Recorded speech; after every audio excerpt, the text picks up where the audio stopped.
Did a queen blind her own son to keep her throne? How did one grieving widow outsmart her husband's murderers with fire, feathers, and live burials? Could a queen betrayed and imprisoned by her king rise to rule an empire for her favored son? What happens when a queen mother raises an army with her lover to topple her own husband?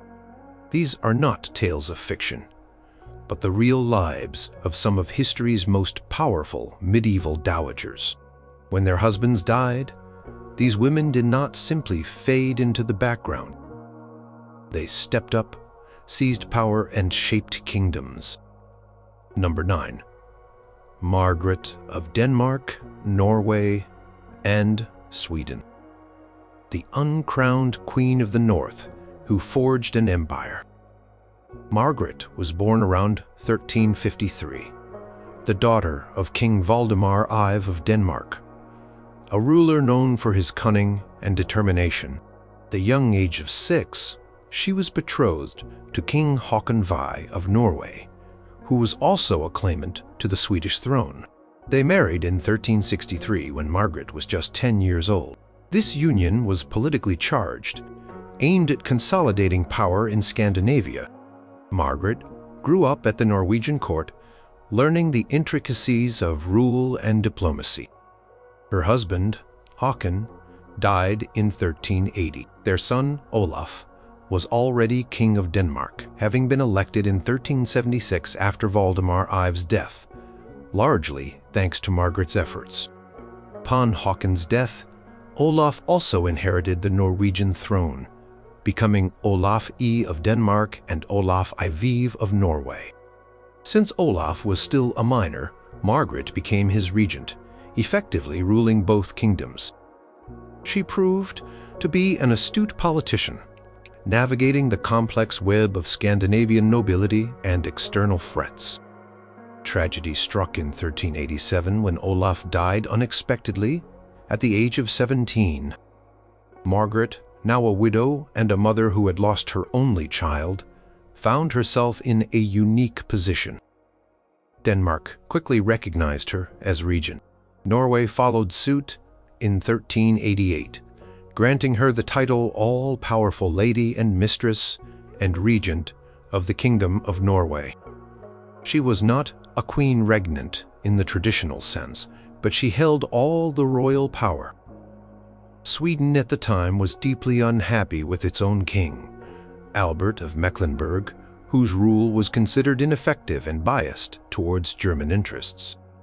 Swedish nobles looking for a strong leader turned to Margaret. In 1388, they formally offered her the Swedish crown, or at least regency. Margaret accepted the challenge. Her forces, combined with those of the dissatisfied Swedish nobles, defeated King Albert at the Battle of Falköping in February 1389. Albert and his son were captured and imprisoned.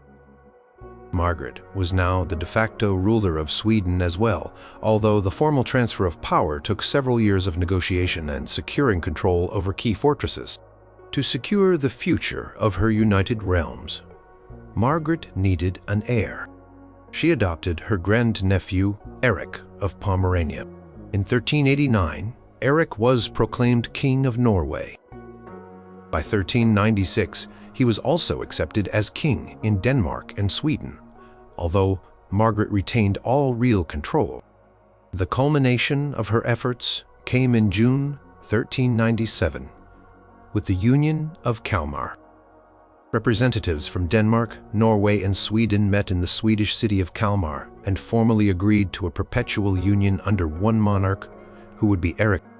The agreement stipulated that each kingdom would retain its own laws and customs, but foreign policy and defense would be unified. Margaret was the architect and the driving force behind this monumental political creation, the largest unified territory in Europe at the time. For the next 15 years, Margaret was the undisputed, though often unofficial ruler of the Kalmar Union. Eric was the king, but she was the power. She worked tirelessly to centralize administration, often favoring Danish nobles for key positions, which sometimes caused resentment, particularly in Sweden and Norway.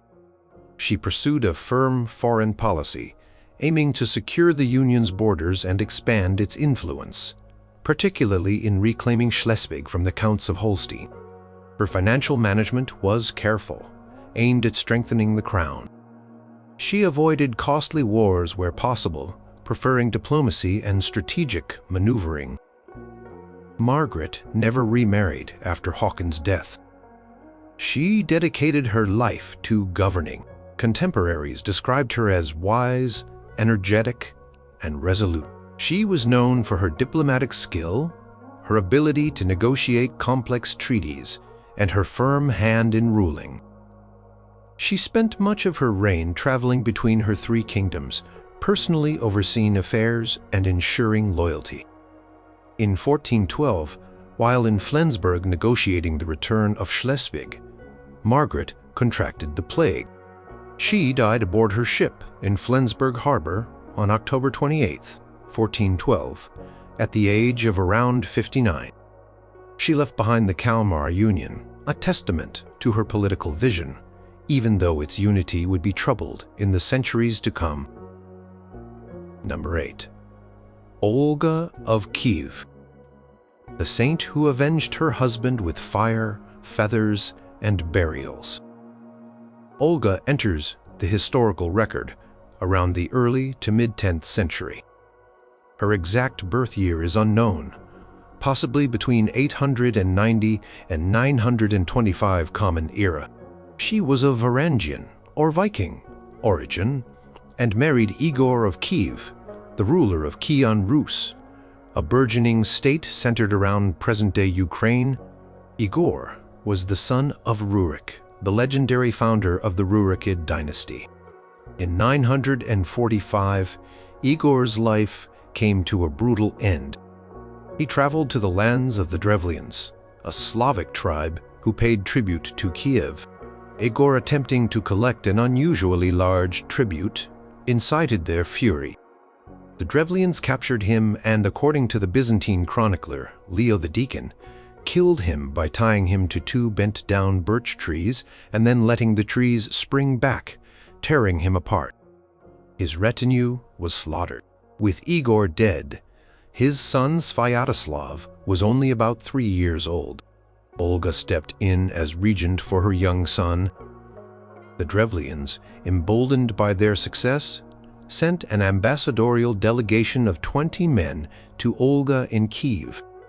They proposed that Olga marry their leader, Prince Mal, and effectively bring Kievan Rus under Drevlian control.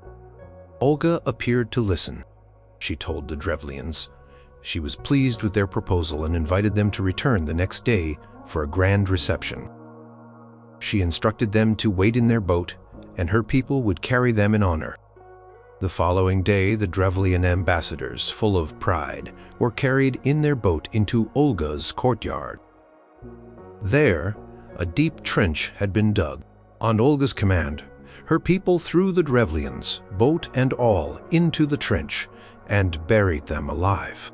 Olga reportedly watched from her palace.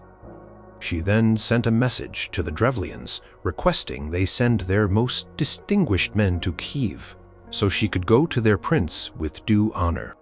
The Drevlians, unaware of the fate of their first delegation, dispatched another party of their best men.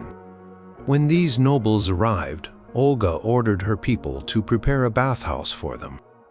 After the Drevlians entered the bathhouse to wash, Olga's men bolted the doors and set it on fire. All the Drevlians inside perished. Olga was not finished.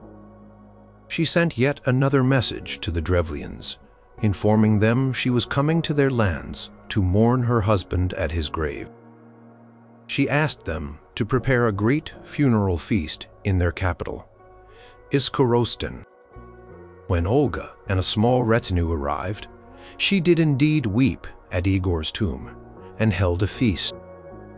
She encouraged the Drevlians to drink heavily. When they were thoroughly intoxicated and defenseless, Olga gave a signal to her soldiers, who fell upon the Drevlians. Primary Chronicle, a key historical source for Kyiv Rus, claims that 5,000 Drevlians were killed in this massacre. The remaining Drevlians in Izkorostan still resisted. Olga laid siege to their city for a year in 946, but it held strong. According to the primary chronicle, Olga then sent a message to the besieged city, offering a deceptive peace. She said she no longer sought revenge, but wanted only a small tribute, 3 pigeons and 3 sparrows from each house in Izkorostan. The Drevlians, desperate and relieved, quickly gathered the birds and sent them to Olga. Olga then instructed her soldiers to attach a piece of sulfur bound with small pieces of cloth to each bird's leg. At nightfall, they lit the sulfur and released the birds. The pigeons and sparrows flew back to their nests in the houses, barns, and coops within Izkorostan. The city was soon engulfed in flames. As the inhabitants fled the burning city, Olga's soldiers captured them. Some were killed, others were enslaved, and the remainder were subjected to heavy tribute. After subduing the Drevlians, Olga turned to internal reforms. She established a system of administrative centers known as pogosti, which served as collection points for tribute. This regularized the process of tribute collection, preventing the kind of arbitrary demands that had led to Igor's death.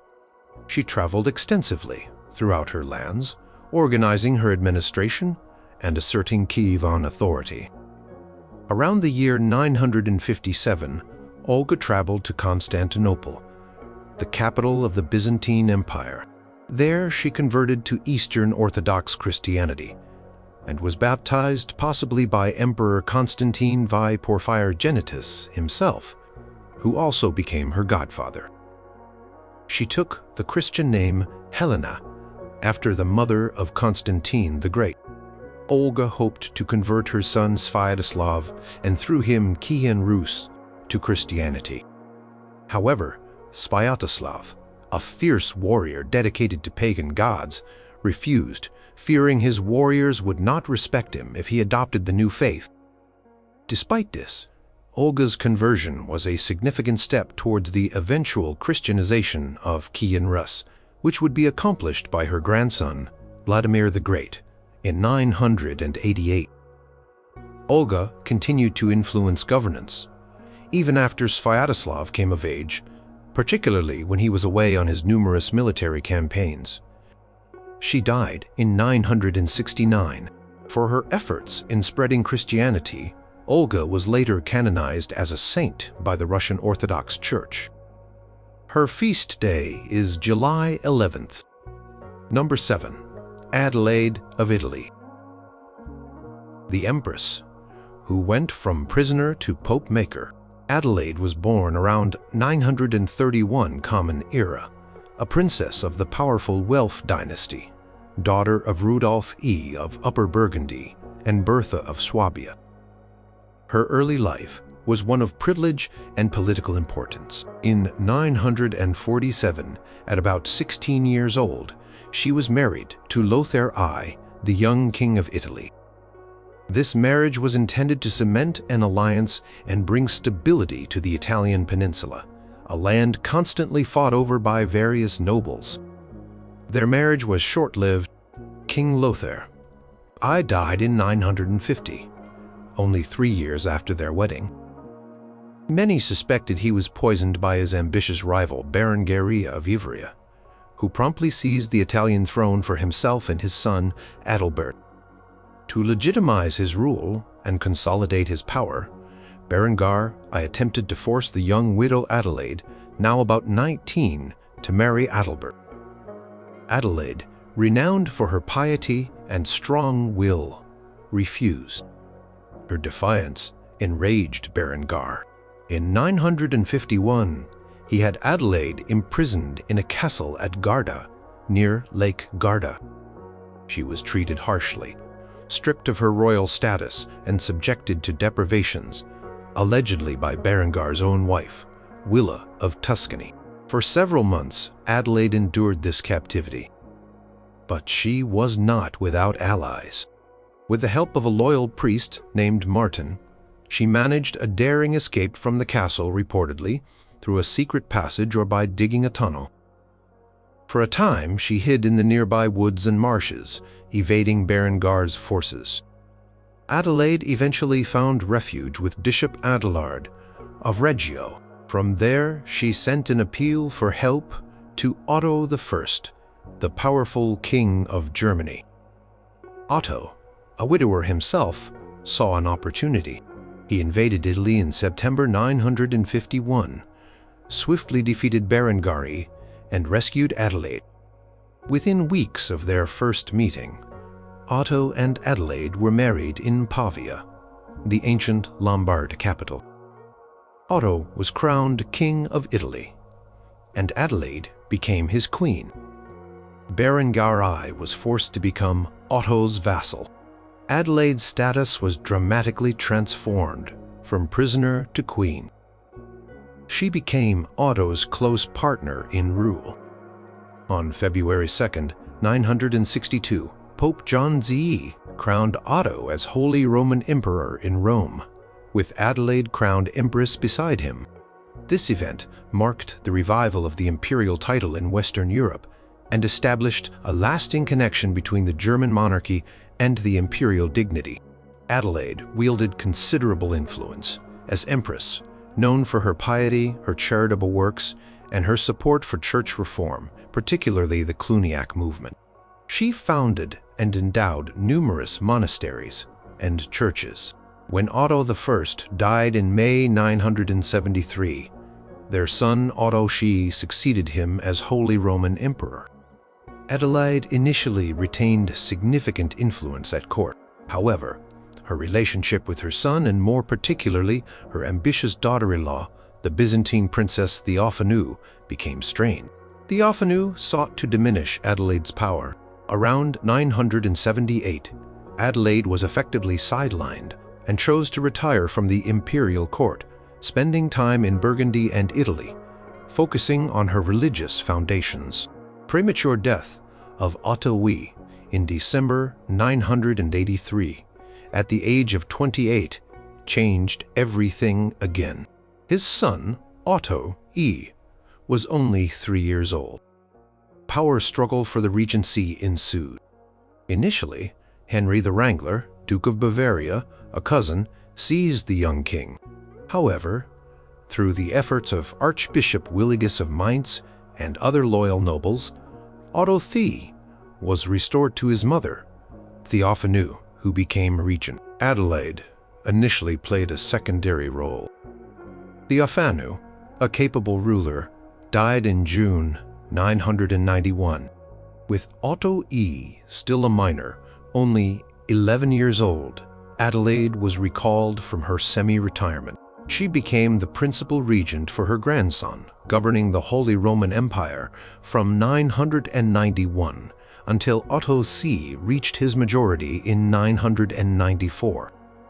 During her regency, Adelaide worked to maintain peace and stability within the empire, continued her support for church reform, and ensured her grandson received a thorough education. She governed wisely, relying on experienced advisors like Archbishop Willigis.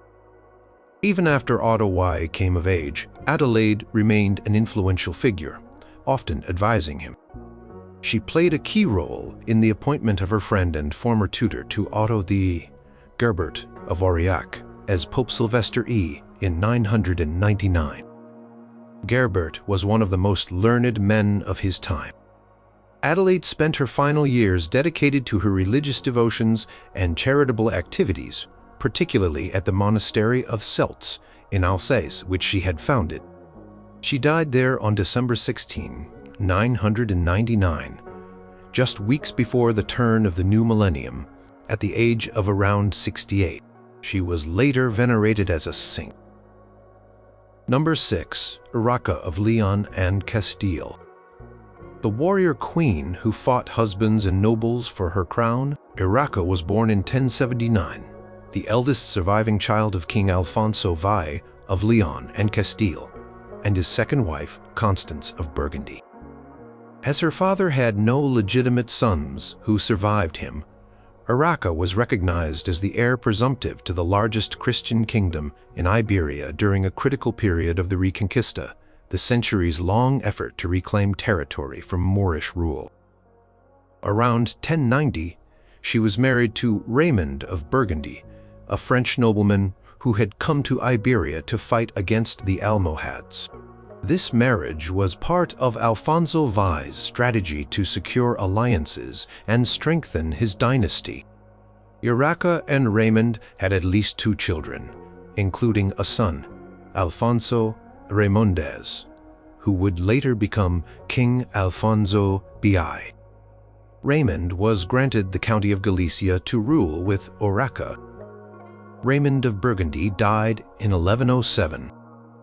With his death, and following the death of her illegitimate half-brother Sancho Alfonses, Alfonso V's only son and designated heir, at the Battle of Uclés in 1108, Urraca became the undisputed heir to her father. When Alfonso V died in July 1109, Urraca, at the age of about 30, ascended to the throne as Queen Regnant of Leon and Castile. This was a rare position for a woman in medieval Europe. Almost immediately, Urraca faced immense pressure from her nobles and the church to remarry. A lone queen was seen as vulnerable, especially during a time of constant warfare. Her father, on his deathbed, had reportedly arranged for her to marry Alfonso I of Aragon, known as the Battler, for his military prowess. The marriage took place in late 1109. It was hoped that this union would create a powerful Christian bloc against the Almohads. The marriage, however, was a political and personal disaster. Urraca and Alfonso I had strong, conflicting personalities. Alfonso I sought to assert his authority over Leon and Castile, acting as king rather than just Urraca's consort. Urraca, fiercely protective of her hereditary rights and her authority as queen, resisted. Couple clashed constantly, leading to open warfare between their respective supporters and even between themselves. Chronicles report that Alfonso I was often cruel and abusive towards Urraca. Urraca's reign was marked by a series of complex power struggles. She fought against her husband, Alfonso I, for control of her own kingdoms.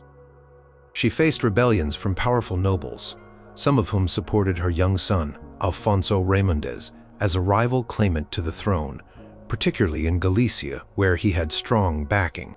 Her half-sister Teresa, who ruled Portugal as a countess, also took advantage of the instability to assert her independence. Urraca even found herself in conflict with factions within the church, particularly those who supported her husband or disapproved of her assertive rule. Despite these challenges, Urraca was a formidable ruler. She actively led her armies in the field, negotiated treaties, issued charters, and presided over her courts. She refused to be a mere figurehead. She built alliances with various noble factions, often playing them against each other to maintain her position. Her relationship with her son, Alfonso Raimondez, was complicated. While she designated him as her heir, his supporters, led by powerful Galician nobles like Count Pedro Freitas de Traba and Archbishop Diego Galmires of Santiago de Compostela, sometimes advanced his claims in direct opposition to Urraca. Her son was even crowned King of Galicia in 1111, creating a rival center of power.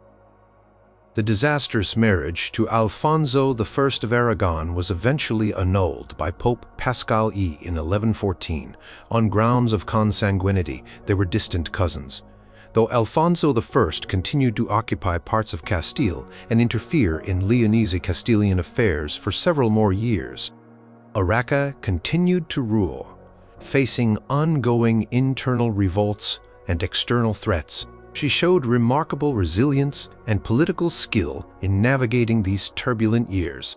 She managed to secure the loyalty of key cities and nobles, ensuring the integrity of her kingdoms. Yaraka died on March 8, 1126, in Saldanha, at the age of about 47. Cause of her death is sometimes reported as complications from childbirth, suggesting she may have had other relationships after her annulment, though this is not definitively confirmed. Upon her death, her son Alfonso Raymondez became King Alfonso V of Leon and Castile, inheriting a kingdom that his mother had fiercely defended and held together against formidable odds. Number 5. Melisende of Jerusalem. The Crusader Queen, who ruled a kingdom on the edge. Melisende was born around 1105, the eldest of 4 daughters to Baldwin I, King of Jerusalem, and Morphia of Melitene, an Armenian noblewoman. Kingdom of Jerusalem, established by European crusaders in 1099, was a precarious Christian state surrounded by hostile Muslim territories. Baldwin I had no sons. Recognizing Melisende's capabilities and the precedents for female succession in Outremer, the Crusader states, he designated her as his heir. To secure her succession and provide military leadership, Baldwin I arranged for Melisende to marry a powerful European noble. His choice fell upon Fulk V, Count of Anjou and Maine, a wealthy and experienced widower. Fulk arrived in Jerusalem, and the marriage took place in 1129. Their first son, Baldwin, the future Baldwin I, was born in 1130. When Baldwin I died in 1131, Melisende and Fulk were crowned King and Queen of Jerusalem, intended to rule jointly as per Baldwin I's explicit wishes. Initially, Fulk, with the support of some of his Angevin knights, attempted to sideline Melisende and rule alone. He excluded her from government affairs and showed little regard for her hereditary rights. Melisende, however, was not a passive queen.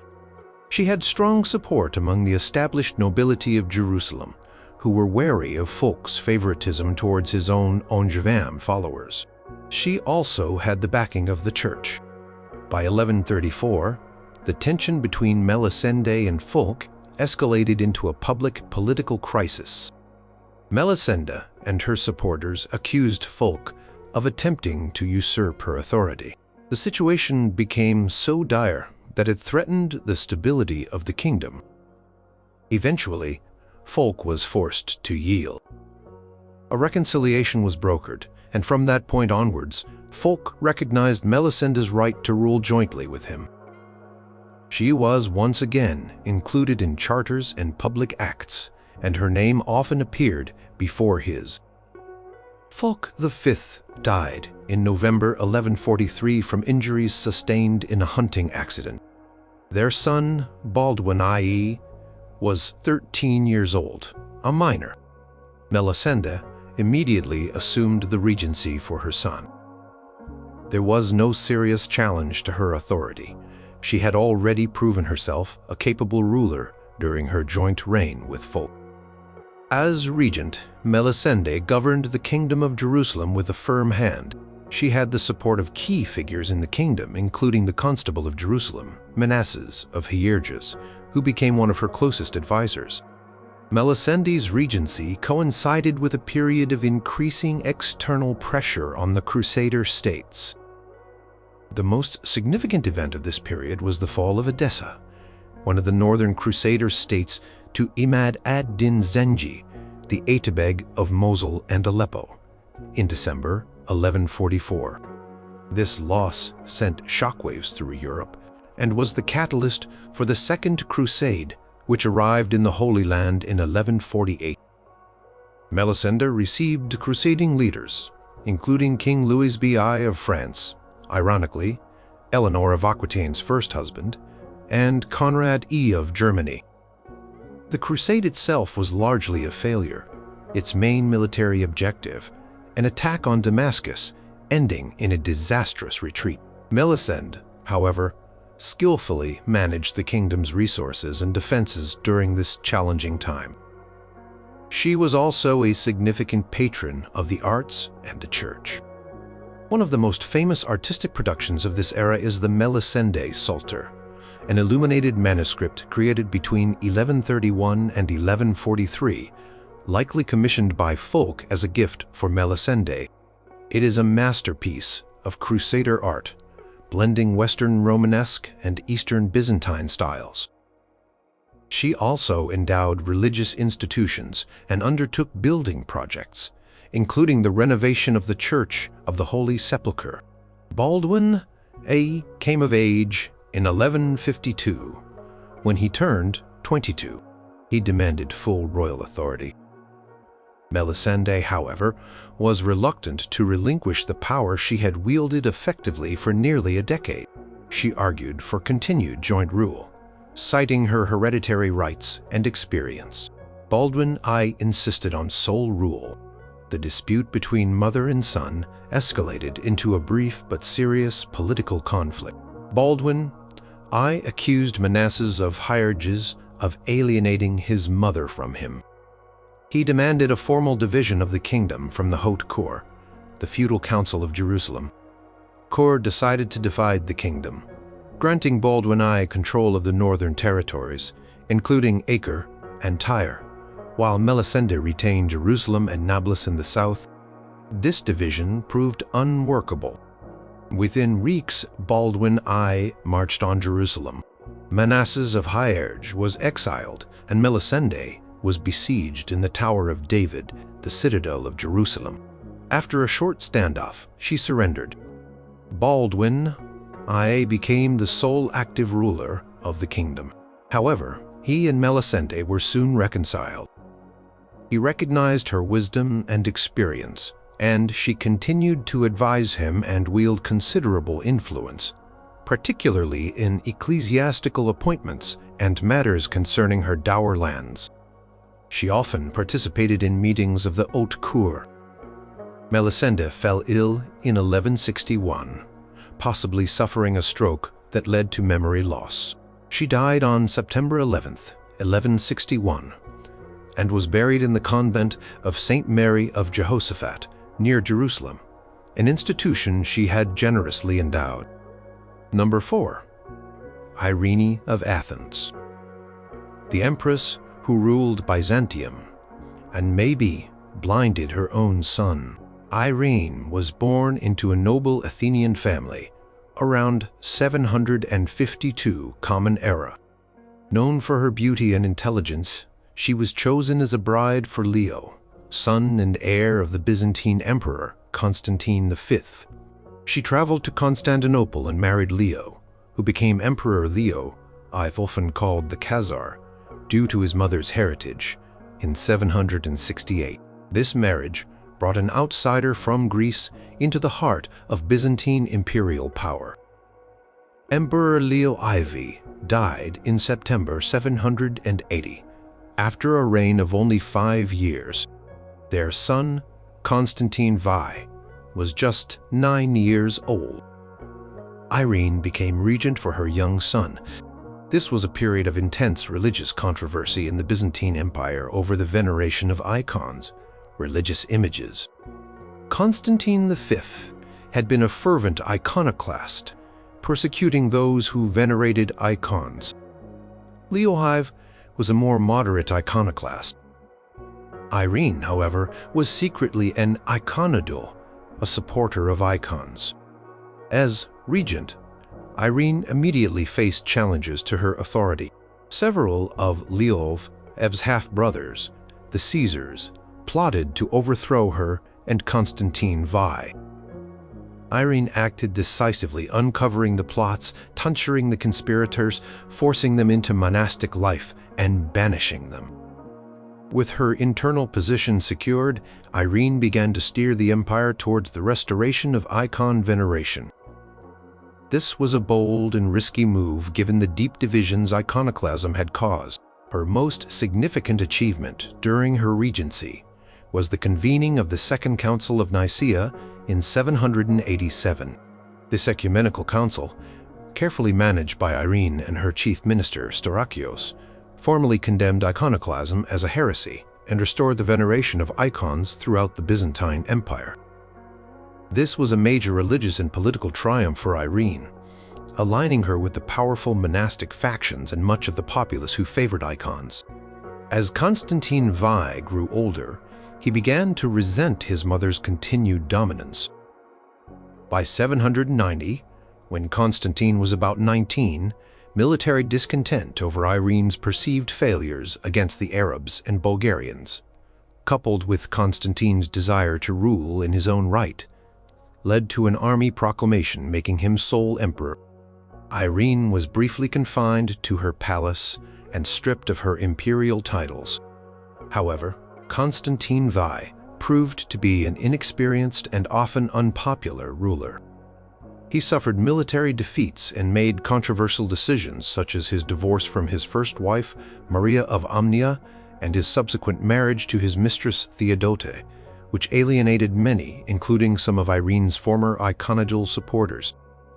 In 792, Constantine, perhaps realizing his own vulnerability or pressured by factions loyal to her, recalled Irene from her confinement and officially reinstated her as co-ruler, with her name once again appearing before his in official documents. The relationship between mother and son remained deeply fraught with suspicion and rivalry. Irene was ambitious and clearly enjoyed wielding power. Constantine V's popularity continued to decline. By 797, Irene, working with powerful court officials and military figures who were dissatisfied with Constantine, decided to make her move. A plot was hatched. On August 15, 797, Constantine V was ambushed while trying to flee Constantinople, captured and brought back to the porphyry chamber in the imperial palace, the very room where he had been born. There, on his mother's orders, he was blinded. The act of blinding was a common Byzantine method of disqualifying rivals for the throne, as a disfigured person was considered unfit to rule. Constantine V either died shortly thereafter from his horrific injuries or lived on in obscurity for some years. Following the blinding and deposition of her son, Irene became the first woman to rule the Roman Empire, not merely as a regent or empress consort, but in her own right as sole ruler. She often used the masculine title basilis, meaning emperor, rather than the feminine basilissa, empress, to signify her supreme authority. Her nearly 5-year sole reign, 797–802, was marked by attempts to manage the empire's finances, which were strained, and to maintain a defense against external enemies, particularly the Arabs under Harun al-Rashid.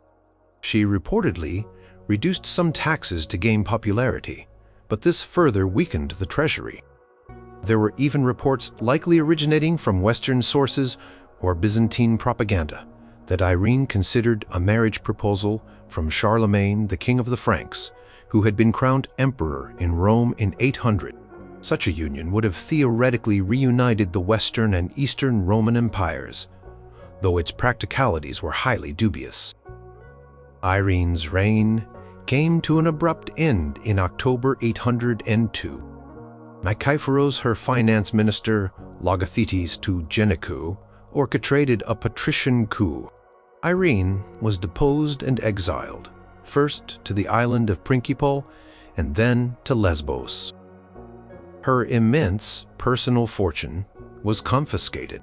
She died in exile on Lesbos in August 803. Despite the brutal means by which she secured her power, the Eastern Orthodox Church later recognized her for her role in restoring icon veneration, and she is sometimes, though controversially, commemorated as Saint Irene. Number 3. Blanche of Castile. The twice regent who saved France for her saintly son. Blanche was born in Palencia, Castile, around 1188. She was the daughter of Alfonso V, King of Castile, and Eleanor of England. Her maternal grandparents were none other than Henry VI of England and the formidable Eleanor of Aquitaine. This lineage placed Blanche at the very center of European royalty. In 1200, at the age of about 12, Blanche was chosen by her grandmother Eleanor to marry Louis, the heir to the French throne, son of King Philip the Augustus. The marriage was part of a peace treaty between France and England and took place in Normandy. Blanche proved to be a devoted wife and in time a mother of many children, including the future of Louis X. Her husband ascended the throne as King Louis II of France in 1223. His reign, however, was brief. In November 1226, while returning from a campaign against the Cathar heretics in the Albigensian Crusade in southern France, Louis II died of dysentery. Their eldest son, Louis, was only 12 years old. Upon her husband's death, Blanche, now a 38-year-old widow, immediately faced a crisis. The French monarchy was not yet as powerful as it would later become, and a royal minority often invited challenges from ambitious nobles. Blanche was declared regent for her young son, Louis X. Many powerful French barons, such as Peter Mauclerc of Brittany, Hugh X of Lusingen, and Philip Purepel, an illegitimate son of Philip D., resented the authority of a foreign-born woman and saw an opportunity to reclaim powers lost to the crown under Philip D. They formed a coalition to challenge her rule. Blanche's first regency from 1226 to 1234 was a period of constant struggle to preserve her son's inheritance. She acted with remarkable courage, energy, and political astuteness. She skillfully played her enemies against each other, using diplomacy where possible and military force when necessary. She managed to secure the crucial loyalty of Theobald Ivet, Count of Champagne, a powerful noble and a poet who was rumored to be romantically devoted to her, though this is likely an exaggeration. With Theobald's support and her own decisive actions, Blanche successfully suppressed several baronial revolts. She personally accompanied the royal army on campaigns inspiring loyalty and demonstrating her resolve. In 1229, she brought the long Albigensian Crusade to a close with the Treaty of Paris, which integrated the county of Toulouse more firmly into the royal domain. Throughout this turbulent period, Blanche paid meticulous attention to the upbringing and education of Louis X. She instilled in him a deep sense of piety, justice, and kingly duty, shaping the character of the man who would later be canonized as Saint Louis. Her influence over him was profound and lasting. When Louis X officially came of age in 1234 and married Margaret of Provence, Blanche formally stepped down from the regency. However, she remained his closest and most trusted advisor. Her political influence continued to be immense, so much so that some contemporaries and even Louis X's wife sometimes resented her dominance. In 1248, Louis X decided to embark on the Seventh Crusade to the Holy Land, a decision driven by his deep religious faith. He appointed Blanche as Regent of France once again, a testament to his unwavering trust in her abilities. This second regency lasted from 1248 until her death in 1252.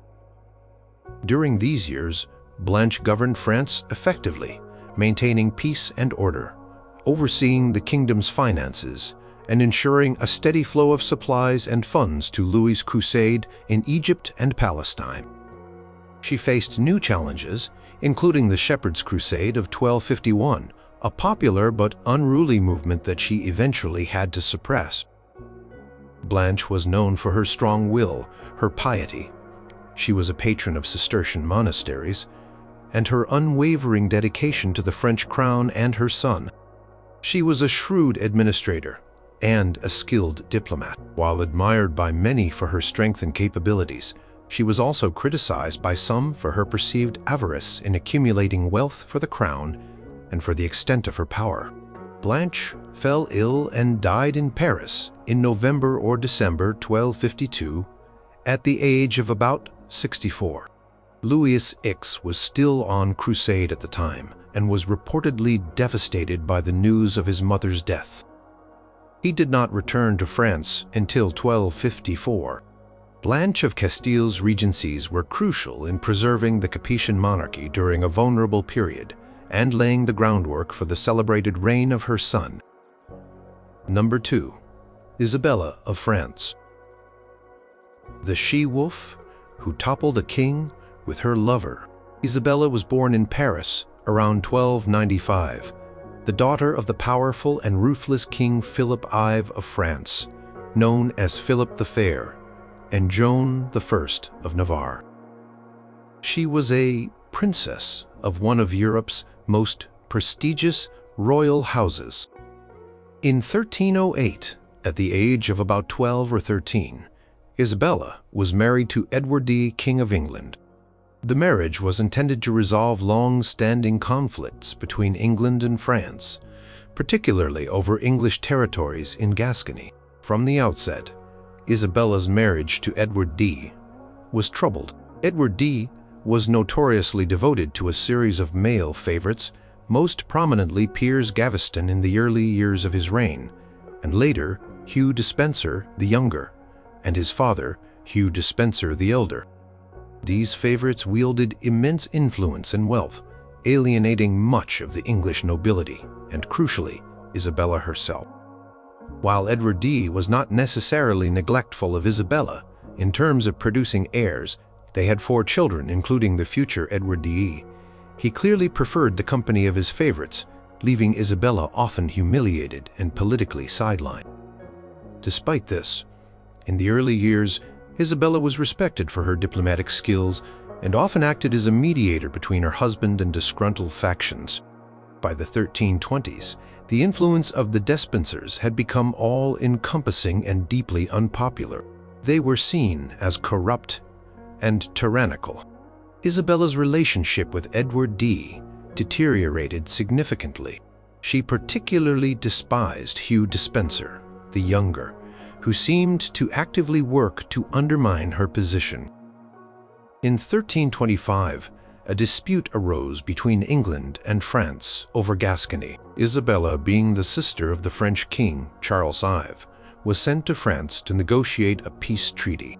This was a fateful decision. Once in France, Isabella found herself in a more congenial environment. She was among her own people and away from the oppressive atmosphere of Edward's court. It was here that she began a political and personal alliance with Roger Mortimer, 1st Earl of March. Mortimer was a powerful English Marcher lord who had been imprisoned by Edward II for opposing the Despensers, but had escaped to France in 1323. United by their common enmity towards Edward II and the Despensers, Isabella and Mortimer became lovers and co-conspirators. King Charles V supported his sister. Isabella, now openly defiant, refused to return to England as long as the Despensers remained in power. She declared that her marriage to Edward II was overdue to their influence. Edward II demanded her return, but she refused. Using French resources and funds raised from her own dower lands, Isabella and Mortimer began to gather a small army of mercenaries. Her cause gained further legitimacy when her eldest son, Prince Edward, the future Edward Sturce, who had been sent to France to pay homage to Charles I for Gascony, joined her in 1326. He was about 13 years old. In September 1326, Isabella and Mortimer, accompanied by Prince Edward, launched their invasion of England. They landed at Orwell in Suffolk with a small force, but discontent with Edward II and the Despensers was so widespread that they quickly gained support from many English nobles, including Henry of Lancaster. Edward I's regime crumbled rapidly. The Despensers, father and son, were captured. Hugh Despencer the Elder was executed in Bristol. Hugh Despencer the Younger suffered a particularly gruesome public execution in Hereford, condemned as a traitor and a sodomite. He was hanged, drawn, and quartered.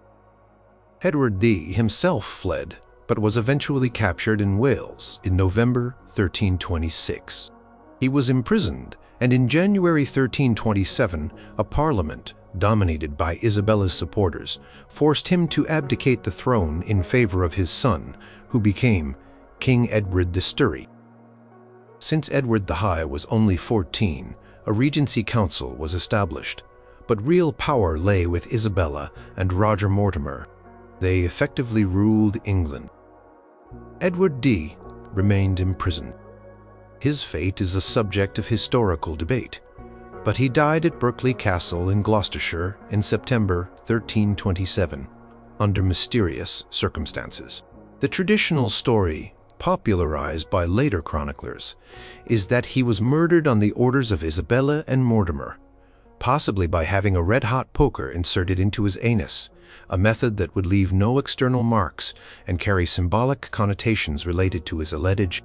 While the exact manner of his death is uncertain, his demise conveniently removed a potential rallying point for opposition to Isabella and Mortimer's regime. For nearly 4 years, from 1327 to 1330, Isabella and Mortimer governed England. Mortimer accumulated vast estates and titles, behaving with increasing arrogance and tyranny. He was widely unpopular. Isabella, often referred to by her detractors as the she-wolf of France, appeared complicit in his excesses and was seen to be enriching herself as well. Their regime grew increasingly insecure. As Edward I matured, he began to resent Mortimer's dominance and his mother's role. In October 1330, shortly before his 18th birthday, Edward E., with a group of loyal companions, staged a coup d'etat at Nottingham Castle. They entered the castle through a secret tunnel, surprising Mortimer in his chambers, allegedly with Isabella nearby. Mortimer was arrested despite Isabella's reported pleas of "Fair son, have pity" on gentle Mortimer. Roger Mortimer was charged with a range of crimes, including assuming royal power and responsibility for the death of Edward this. He was condemned without trial and hanged at Tyburn in London in November 1330. Isabella's political power was instantly broken. She was initially kept under a form of house arrest. However, Edward I treated his mother with relative leniency.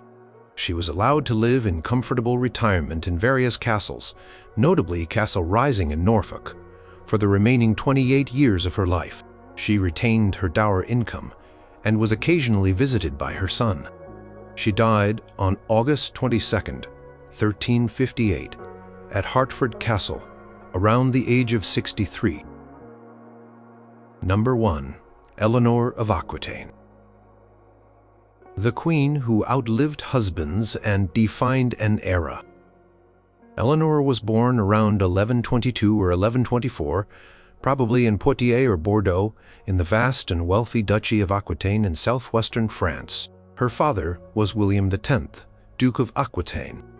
Upon his death in April 1137, while on pilgrimage to Santiago de Compostela, Eleanor, at the tender age of about 15, inherited the sprawling duchy, one of the largest and richest territories in Western Europe, extending from the Loire Valley to the Pyrenees. This made her the most eligible heiress of her time. Her father, on his deathbed, had entrusted her guardianship to King Louis V of France, the Fat. Louis V wasted no time in arranging for Eleanor to marry his own son and heir, also named Louis. The wedding took place in Bordeaux in July 1137. Just days later, King Louis V died, and Eleanor's young husband became King Louis V of France. Eleanor, now Queen of France, was vivacious, cultured, and independent-minded, a stark contrast to the pious and reserved Louis V and the more austere atmosphere of the Parisian court. From 1147 to 1149, Eleanor accompanied Louis V on the Second Crusade to the Holy Land. Her presence, along with her ladies-in-waiting and a substantial retinue from Aquitaine, caused considerable comment and some scandal. During their stay in Antioch, rumors circulated about her overly familiar relationship with her uncle, Raymond of Poitiers, the Prince of Antioch. Crusade itself was a military failure, and the relationship between Eleanor and Louis deteriorated significantly. They had 2 daughters, Marie and Alix, but no sons, which was a major concern for the French succession. By the time they returned to France, their marriage was effectively over. It was annulled on grounds of consanguinity. They were third cousins once removed. In March 1152, Eleanor, once again Duchess of Aquitaine in her own right, did not remain single for long. Just 8 weeks after the annulment, in May 1152, she married Henry Plantagenet, Duke of Normandy and Count of Anjou. Henry was 11 years younger than Eleanor, and a dynamic, ambitious, and energetic ruler. This marriage was a political masterstroke for Henry, and a disaster for Louis VI. Aquitaine, combined with Henry's existing territories of Normandy, Anjou, Maine, and Touraine, created a vast Angevin empire that dwarfed the lands directly controlled by the French king. In 1154, Henry ascended to the English throne as King Henry VI, and Eleanor became Queen of England. Their marriage, while initially passionate and producing 8 children, 5 sons, William, Henry the young king, Richard, Geoffrey, and John, and 3 daughters, Matilda, Eleanor, and Joan, became increasingly turbulent. Henry I was a powerful and often autocratic ruler, known for his restless energy and his infidelities. Eleanor, equally strong-willed, expected to play a significant role in governing her own lands of Aquitaine. As their sons grew older, tensions mounted. In 1173, Eleanor took a dramatic step. She supported her 3 eldest surviving sons, Henry the young king, Richard, later known as the Lionheart, and Geoffrey, Duke of Brittany, in a major revolt against their father, Henry VI. The revolt, known as the Great Revolt of 1173–1174, involved alliances with Louis V of France and other continental nobles. Eleanor herself was active in Aquitaine, encouraging her vassals to rise against Henry. The revolt ultimately failed. Henry I defeated his sons and their allies. Eleanor, attempting to flee to the court of Louis VI, dressed as a man, was captured by Henry's forces in late 1173 or early 1174. For her role in the rebellion, Henry VI imprisoned Eleanor. She spent the next 15 or 16 years in various castles in England and Normandy, sometimes under strict confinement, sometimes with more freedom, but always under guard. Her political influence was curtailed, though she was occasionally brought out for ceremonial purposes. Henry I died in July 1189, reportedly cursing his rebellious sons Richard and John. Upon Henry's death, their son, Richard I, became King of England. One of Richard's first acts was to order Eleanor's release from captivity. Now, in her late 60s, Eleanor emerged from her long imprisonment with her energy and political acumen undiminished, while Richard I, the Lionheart, prepared to depart on the Third Crusade, 1190–1194. He entrusted his mother with considerable authority. Eleanor effectively acted as regent in England during his absence, governing wisely and maintaining stability. She worked to secure Richard's authority, raise funds for the crusade, and counter the intrigues of her youngest son, John, who attempted to seize power. When Richard was captured in Austria in 1192 on his way back from the crusade and held for ransom by Holy Roman Emperor Henry VI, Eleanor played a crucial role in securing his release. She tirelessly worked to raise the enormous ransom demanded, 150,000 marks of silver, a staggering sum equivalent to 2 or 3 times the annual revenue of the English crown. She personally delivered part of the ransom to Germany in 1194 to bring her son home. After Richard I's death, from a crossbow wound in April 1199, Eleanor, despite past conflicts, supported the claim of her youngest son, John, to the English throne and the Angevin continental lands against the rival claim of her grandson, Arthur of Brittany, son of her deceased son, Geoffrey. She was instrumental in securing Aquitaine and Anjou for John.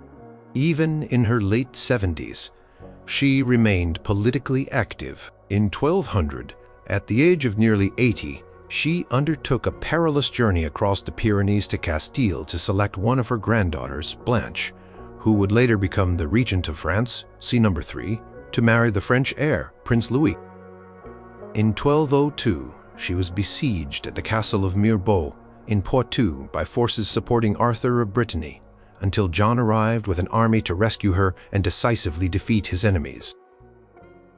Eleanor of Aquitaine spent her final years at Fontevraud Abbey in Anjou, a religious house she had long patronized. She died there on April 1st, 1204, at the age of around 80 or 82, an extraordinary lifespan for the period. She had outlived all but 2 of her 10 children, John of England and Eleanor, Queen of Castile. She was buried at Fontevraud Abbey next to her husband Henry II and her son Richard I.